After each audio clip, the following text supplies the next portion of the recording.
Ganina, nagkakita mi sa akong classmate sa kolehiyo. Classmate na ko og minor, kabatch with niya.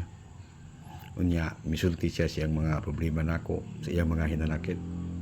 Nga murag gusto magpatambag. Pero wala gid ako motambag kaniya. Tungod kay basin na akong pagtambag kaniya, makaayo man o makadaot. Lisod na kaayo kay basin. Maadto sa makadaot ang akong masulti kaniya sa ilang relasyon. Nga pwede pa unta masulbad. Kay akong napamalandungan, dili kita angay mag-apil-apil o magtambag-tambag sa mga personal nga problema sa atong isikataw. Kay basin makadaot unya kung di na masulbad ang ila pang problema nga pwede pa unta sulbaron.